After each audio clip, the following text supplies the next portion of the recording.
পূর্ব বর্ধমানের মঙ্গলকোটের মাঝিগ্রাম এই প্রত্যন্ত গ্রামেই জন্ম এক বিশিষ্ট যাত্রা শিল্পীর, যার নাম সুকান্ত চৌধুরী।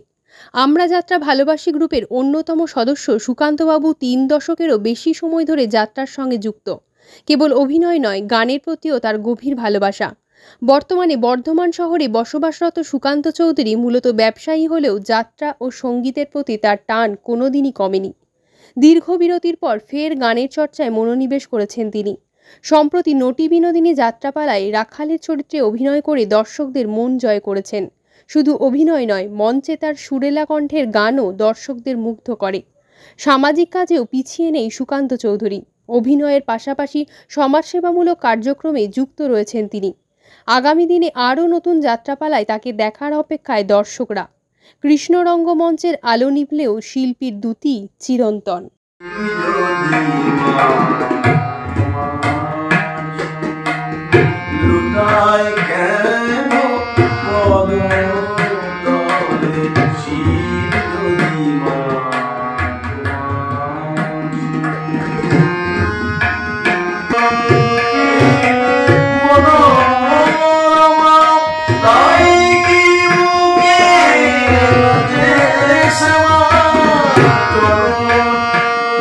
যাত্রা ভালোবাসি কর্ণধার যে মিন্ময় খবর জানে যে সুকান্ত ভালো অভিনয় করে, তাই সে আমাকে খুঁজেছে, সে তার কাছে আমাকে টেনে নিয়েছে।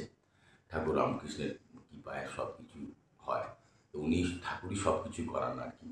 তাই আমাদের কর্ণধার মিন্ময় সেই জায়গাটা আমাদের মঙ্গলকোটের ইয়েতে প্রত্যেকটা ভালো ভালো শিল্পীকে তার সে সংগ্রহ করছে এবং সংগ্রহ করে আবার এই যাত্রা জগৎটা এক ছাদের তলায় নিয়ে আসে। অপূর্ব, এটাই আমি খুব খুশি। আমি মিন্ময়কে আমি খুব অসংখ্য ধন্যবাদ জানাই তার জন্য। মিন্ময় যে কাজটা করছে, আমারই বন্ধু, একসঙ্গে পড়াশোনা করতাম।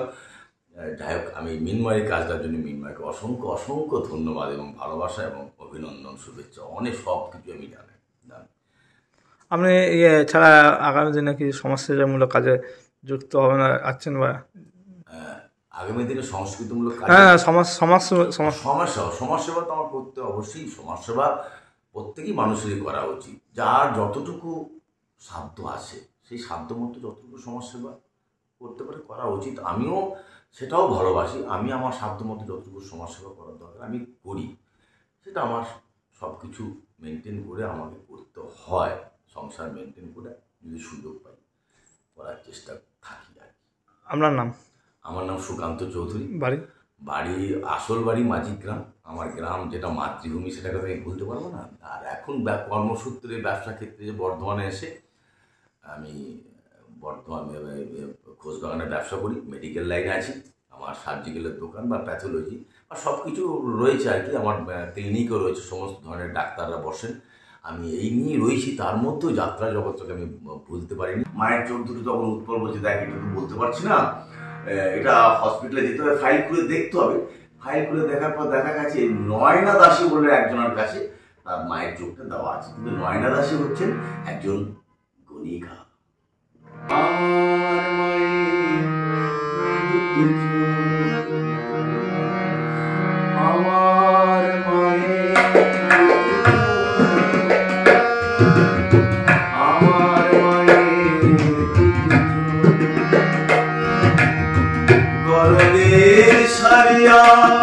শাখাও শিকুর দিয়ে আমার মায়ের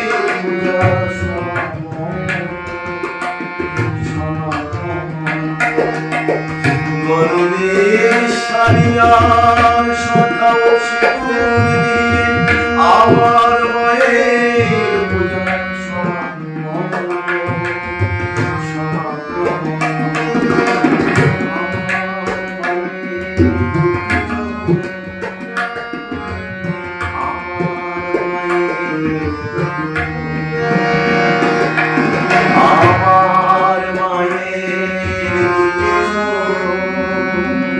যাত্রা পেশায় বা গান কতদিন ধরে করছেন?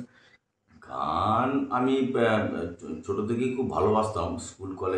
স্কুলে যখন পড়তাম তখন বেঞ্চি বাজিয়ে গান টান করতাম স্কুল লাইফে। হারমোনিয়াম তো বাড়িতে ছিল না। যাই হোক, মাধ্যমিক পরীক্ষা দেওয়ার পর ওই আমার এক দাদা আছে পাশের বাড়িতে, তার হারমোনিয়াম, হ্যাঁ পাশের বাড়িতে একটা হারমোনিয়াম ছিল, সেই দাদার বাড়িতে ওই হারমোনিয়ামটাকে নিয়ে একটা মাস্টার নিয়ে আমি ওই বছর বছর কেন মাস ছয়েক সেই হারমোনিয়ামে গান শিখেছিলাম। তারপর আমি কর্মসূত্রে গ্র্যাজুয়েট হওয়ার পর আমি কাটোয়া থেকেই গ্র্যাজুয়েট করেছি, কাটোয়া কলেজ থেকে। গ্র্যাজুয়েট হওয়ার পর কর্মক্ষেত্রে আমি বর্ধমান চলে আসি, কিন্তু গানটা আমার ভেতরে থেকেই যায়। গান বাজনা, যাত্রা, থিয়েটার, নাটক। গ্রামে আমি প্রত্যেক বছরই একটা করে অভিনয় করতাম। সেখানে প্রত্যেক বছরই আমাদের এই গ্রামে গাজনে যাত্রা হতো, বাবারা, দাদারা সবাই করে এসেছে। এখন সেটা কালের চক্রে এখন বন্ধ হয়ে গেছে, বিগত কয়েক বছর ধরে বন্ধ হয়ে গেছে। কিন্তু আমাদের গ্রামে ভালো পরিবেশ, যাত্রা করার মতো পরিবেশও ছিল। আমার গ্রাম মাঝিক গ্রাম, সেখানে প্রত্যেক বছরই যাত্রা হতো। এখন সেটা বন্ধ হয়ে গেছে। এখন বিভিন্ন ধরনের প্রোগ্রাম হয়, বাউল অর্কেস্ট্রা, সেখানে সেই গাজনের সময়। আপনি দীর্ঘদিন পর গানের চর্চা থেকে দূরে সরে গেছেন, আবার পুনরায় গানের চর্চা এসেছেন, কার মাধ্যমে এলেন? হ্যাঁ, এটা সত্যি খুব খুব বড় কথা একটা বলা হয়েছে। আমি সত্যি করে সরে গেছিলাম, কিন্তু আমার এক দাদা আছেন পলাশ দাস, আমাকে খুব ভালোবাসে। আমার গান শুনে বা আমার কিছু হয়তো দাদাকে রাস্তা দিয়ে গান শোনাতাম, বলে তোমার তো গলা খুব ভালো, তোমাকে গান তুমি শিখেছো। আমি দাদা আমি কিছু শিখিনি। তাই দাদা আমাকে আবার নতুন করে সমস্ত কিছু শেখাচ্ছেন আর কি। সেই দাদার তত্ত্বাবধানেই আমি মোটামুটি আবার গানটাকে আবার নতুন করে শিখছি। আমি কোনো রাগই জানতাম না, আমি কোনো হারমোনিয়াম বাজাতে পারতাম, কোনো ওই সারেগামা পাতা নিচে সানিতে বা মাগারেছে, এছাড়া আমি কিছুই জানতাম। আমাকে মাঝে মাঝে লোকে বলতো কী স্কেল, আমি বললাম আমি বলতে পারবো না কী স্কেল। আমি দেখুন আমার গলাটা দেখে নিন, আপনারা জেনে নিন কোন স্কেলে আমি করছি, এরকমভাবে ছিল। তা এখন আমার পলাশদা আমাকে এসে আমাকে মোটামুটি সেই জায়গাটা আবার আমাকে শিখিয়ে আবার তৈরি করছেন। সেই জন্য পলাশদাকে আমার অসংখ্য ধন্যবাদ, অসংখ্য ভালোবাসা, অসংখ্য অভিনন্দন পলাশদাকে।